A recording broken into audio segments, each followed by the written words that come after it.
有機のパッケージ基盤っていうの世の中に溢れてますけど、我々の前身のチームが開発したもの。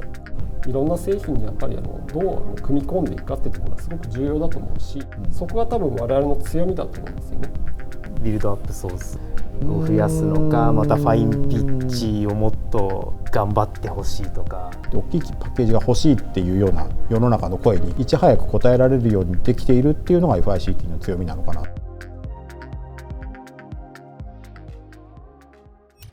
営業本部の、第3営業部の、臼井と申します。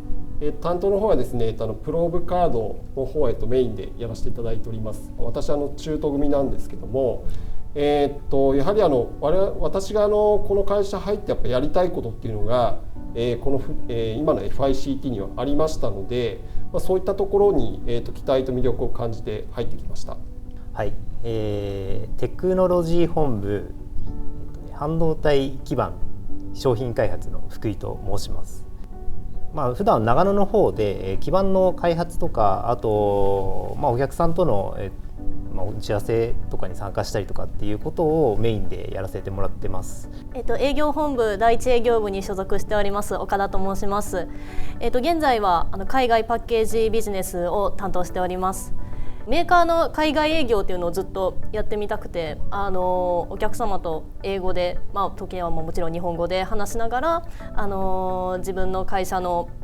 技術などを伝えていけるっていう仕事にとても魅力を感じていたので入社を決めました。営業本部第一営業部冠城です。よろしくお願いします。担当は海外ビジネスということで、私富士通からなんですけれども、海外というか英語を使うような仕事をしたいっていうようなところがあって移動して、結構充実した人生が送れてるんじゃないかと思ってよかったと思ってます。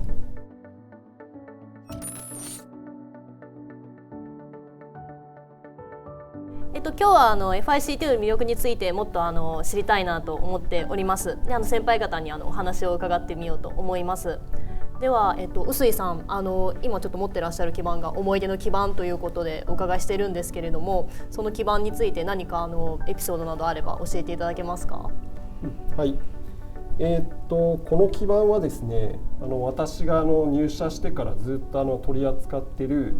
プローブカードの、MLO っていう基盤になっています。この基盤なんで思い出深いかっていうと、もともとこの MLO のその市場っていうのは最初から我々の中に存在していたんじゃなくて、どちらかというとその新規開拓をしていくっていう形のビジネスでした。でもともとこの市場っていうのはMLC って言われているそのセラミックの基盤っていうのが主流で、動いてたビジネスになっています。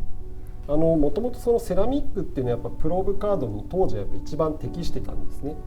でやはりそのセラミックっていうのが当たり前になってずっと使ってきたところに、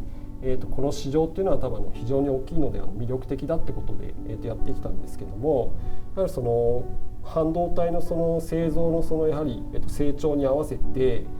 さまざまなそのこのプローブカードに要求されるところっていうのがやっぱ増えてきてですね、で特にその半導体の市場っていうのはスピードがかなり重要視されるところですので、そういったその MLC の市場っていうのを攻略していくためには、スピードっていうのにちょっと注力をして、MLO の方の開発製造っていうのを、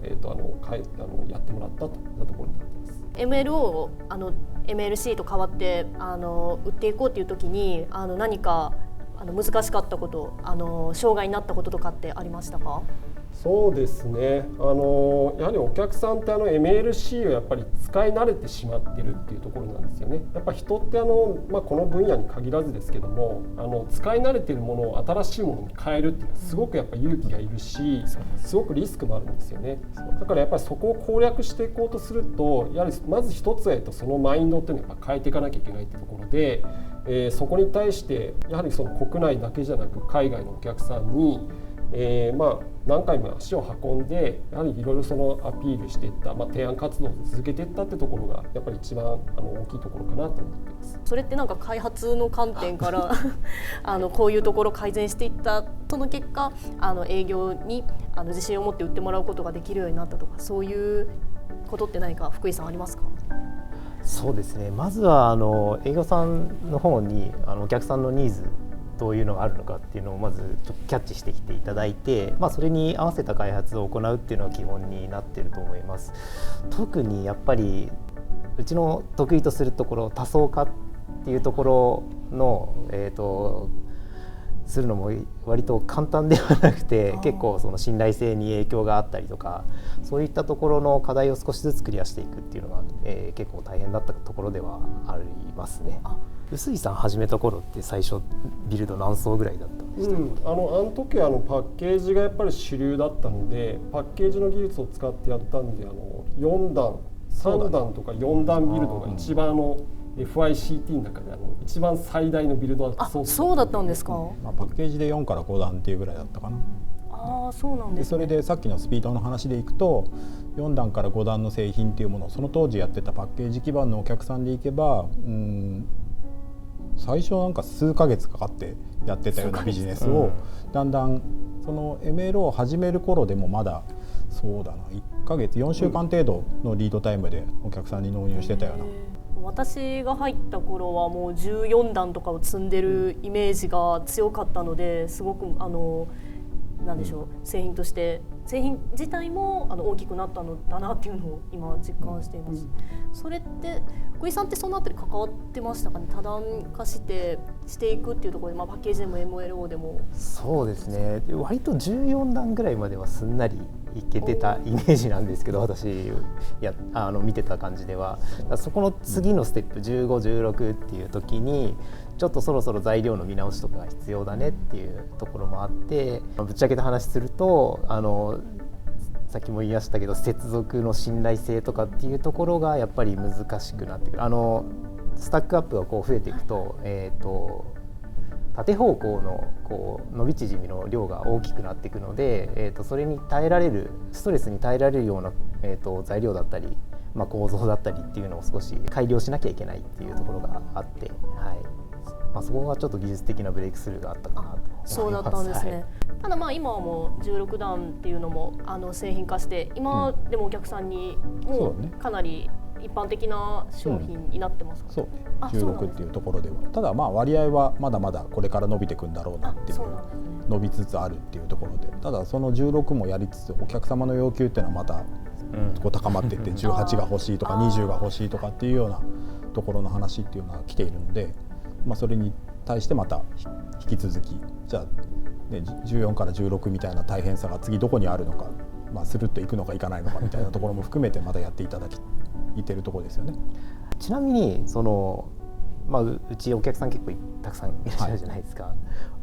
こんなこと今ここで聞くかどうかあれなんですけど、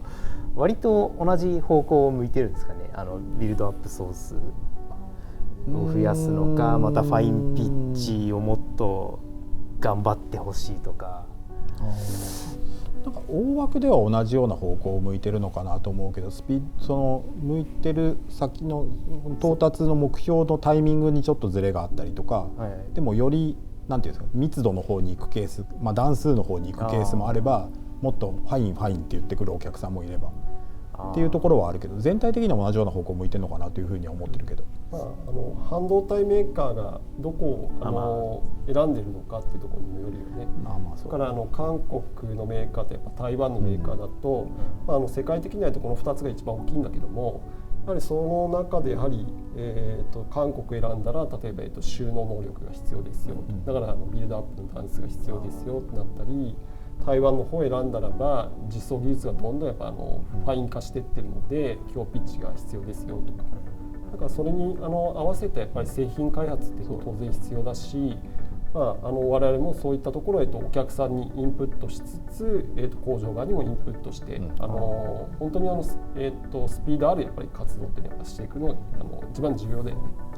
そういうその密度とかファインだとかっていう進展の他に、あともう一つ今はパワーとかっていう話も出てきてるので、そこの3つかなと思うんだよね、狙うところは。そこはやりたい。で特にパワーのところは FICT ってこう割と同じこうある決まった技術をガーってやるのはすごく得意なんだけど、そこにバリエーションを持たせるのが得意かっていうと微妙にこう、ね、スイートスポットがこう狭かったりするので、パワーは少しスイートスポットを広げるようなこうなんていうの技術開発が必要になるよね。意外と難しいんですよね、数字だけ見るといけんじゃないってちょっと思ったりするんですけど、案外よくよく考えてみると、半導体の世界って本当にいろんなものがやっぱ必要なんですよ。やっぱそうですよね。だからFICT ってね、富士通の時からやっぱり技術開発ってすごく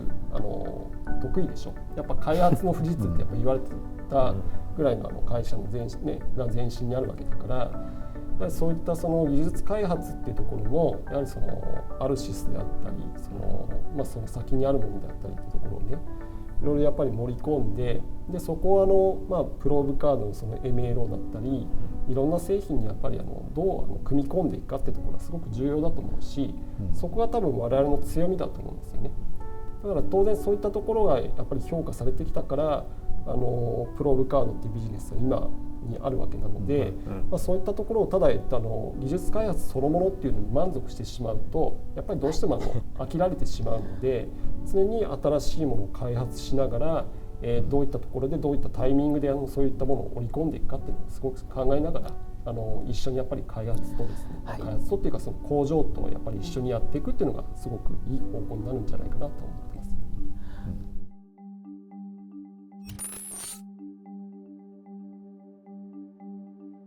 でこちら私が今担当しているラージパッケージの基盤になるんですけれども、もともとこのパッケージ基盤ってもっと昔は小さかったりとか、もっと別のお客さんに紹介してたりとかしたっていう話を伺ったんですけれども、その時のお話ってちょっと冠城さんに伺いたいです。もともとこういうビルドアップの基盤、ここにもちょっと一つ持ってきてますけど、これもうちょっと小さい、でもこれもやっぱり大きい方ですよね。で私が主にこのパッケージ基盤をやってた頃、担当としてやってた頃ってもっと小さくて、これの4分の1ぐらいのサイズのものがいっぱい流れてるような。で総数でいくとさっきの MLO の話でいくと14層とか16層とかっていうのをいっぱい積みますよって言ってたのが2とか3とか4とかっていう、そういう1桁前半、頑張っても5ぐらいまで、それも後半ですね。私がやって何年も経ってからやっと5ぐらいにいったような、サイズもこれが80ぐらいあるのかな、80ミリぐらいがねあるけれども、その当時のお客さんは一番小さいもので27ミリ、3センチぐらいですよね、から4センチ5ミリ45ミリぐらいが一番大きくて、でもそれは大きいのあんまり出なくて、大きいの使いづらいみたいな、そういう感じだったので、そういうふうに小さなものが割と多かったですね。そこからただ技術としては基本的な今のラージパッケージもそうだし MLO もそうなんだけれども、基本的な技術の構成こういってやっていくんですよっていうコンセプトは同じなので、ここでやったことでここでパッケージの基盤がちゃんと作れて、お客様に出せて、信頼性がちゃんと持ってっていうそのベースがあって今があるっていうところで、MLO の方で大きいものっていうのの要求があって、大きいものが作れます、大きくてもいっぱい詰めますっていうのをやったところから、大きい基盤パッケージでも作れるんじゃないって、大きいパッケージが欲しいっていうような世の中の声に応えられるんじゃないかっていうところで、いち早く応えられるようにできているっていうのが FICT の強みなのかなと。で今ではなんていうんですか、この材料ってこういったパッケージ基盤、有機のパッケージ基盤っていうのは世の中に溢れてますけど、もともとのベースは富士通の、我々の前身のチームが開発したものと聞いてます。ちなみにパッケージ基盤を海外、主に海外に、営業していくにあたって、これはもともとは新技術という形になっていたんですかね。それとももともとある技術でそれをFICT の製品として売り出していくという形にだったんですか。有機のパッケージ基盤っていうのはさっきの MLC、MLO の話とやっぱり近いところがあって、セラミックでパッケージっていうのはやっぱり存在していて、で有機のパッケージが出てきましたっていう、やっぱりそういう流れだったりはするので、そこは同じで、でも全体的に世の中が有機に動いていくっていう中で、この形ではない有機の基盤っていうのもやっぱりあって、それを富士通でもやっていたんだけれども、それだと限界がいろいろあって、でここの技術を開発してこっちに移ってきたと。でそこでビジネスを伸ばしたっていうところが今のその FICT の長野工場の基礎を作ってるっていうところかな。そうだったんですね。パッケージビジネスだと大変なのはやっぱ品質ですよね。うどまり、やっぱり品質改善っていうところからやっぱりやり始めたので、さっきの MLO の話にも結構似てるんですけど、どういうメカニズムで不良が発生するのか、はい、今回この場合はあれですね、すぐ検出可能なやつ、信頼性とかっていう話ではなくて、はい、もう最終検査の段階で、丸×が判定されちゃうようなものの、改善っていうのを主にやってたんですけど、やっぱり工場ってこう異物との戦いが多いんですよね。はい、でそれの発生源とかそういうところの突き止めとかっていうところのがやっぱりすごい地道な活動っていうのが多くて結構大変だったような記憶がありますね。ちなみにパッケージ基板っていうのも、最初は2段とか3段とかでしたっけ、っていうところから、どんどん段数を上げていってっていうところがあったと思うんですけれども、それは何かお客さんからまた要求があって増やしていったっていうところなんですか？そうだね、例えば4段とか5段とかっていうところの話だとお客様が設計されていて、その設計をするにあたって今の2段とか3段ではちょっと足りないと。でどうしてもその5段ないと作れないっていうようなことになってくる、今後例えば今の世代はいいけれども来年出すものは5段必要なんだよっていうような話をもらって、じゃあそこに持っていくために開発部門と相談をして。その時って5段の話が営業から、おそらく営業から来ると思うんですけれども、営業から来た時って開発のところはどういう反応だったんですか？でも多分いずれ来るとみんな思ってた、そうだったんですか？のでついに来たかぐらいの気持ちだと思うんですけど、そうだね、はい、当時私も長野にいたので、割と近くでお客さんの話もしながら、なんか毎週電話会議をやってこうやってくれとかああやってくれとかっていうのを対応しながらやってましたね。その時もパッケージ基板だとそのさっきの要求信頼度って福井君が言ってたけど、それを評価しなきゃいけないので作るのはそこそこ早く作れてもその後の評価がすごい時間がかかったりとかするので、なかなかね検証が大変だったんじゃないかなと。お客さんが言ってることの細かさっていうか言われることの細かさが結構違ったりする印象はあるけど、そこはどう考えてる？パッケージのお客さんって割と細かいところ、そうですね、同じものをどうこれどうこれどうって聞いてくるよね。そうですね、同じものをたくさん作る関係で、向こうも多分心配っていうか、クリアしていこうかなっていう意図もあるんでしょうけど、要求されている項目、基盤そのものに関するものもあれば、ちょっとうちのなんていうんですか、品質システム的なものに関するものもあるので、お客さんの要求って言ったらパッケージのお客さんの方が多分強いですね、強いって言い方でいいのかな。はい、使われてるあれが違うからね。そうですよね。片方はやっぱりテストするためのジグのコードだし、片方はシステム LSI が乗っかって部品として成り立っているから、やっぱりそれは当然要求値が違うし、そうですね。スモールパッケージとラージパッケージってやっぱり全然難しさ違う？全然違いますね。やっぱ面積の影響ってかなり大きいなと私は思ってます。はい、異物乗っかる確率の問題なのかと思うんですけども、やっぱりパッケージって MLO と違って MLO って多分枚数が少ないから、例えばパネルの中で1枚2枚取れればいいよねっていう世界だと思うんだよね。そう、パッケージってやっぱり違うよね。いかにその数多くパネルから何枚納品取るかっていう技術開発ってすごく重要だよね。そうですね、結構いっぱいいっぱい使いたいっていうのは、みんな考えることだと思うんですけど、っていうとやっぱり端っこに近いところの品質と真ん中に近いところの品質って違ったりするんですよ。あとロケーションがある不良とかがあったりとか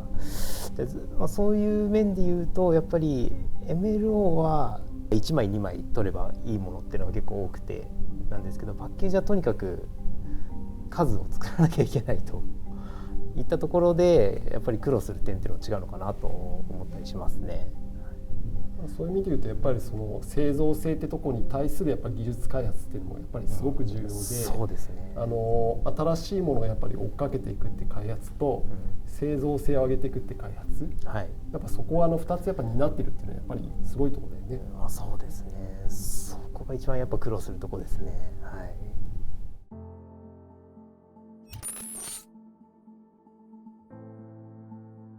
じゃあ FICT と、もちろんビジネスのこれからを考えた時に未来に向かって FICT はどうなっていきたいか、どういうものをお客様に提案していきたいかっていうところ、そういうところの、夢とかありましたらちょっと教えていただきたいなと思っています。水さんいかがですか？そうですね、プロブカード MLO って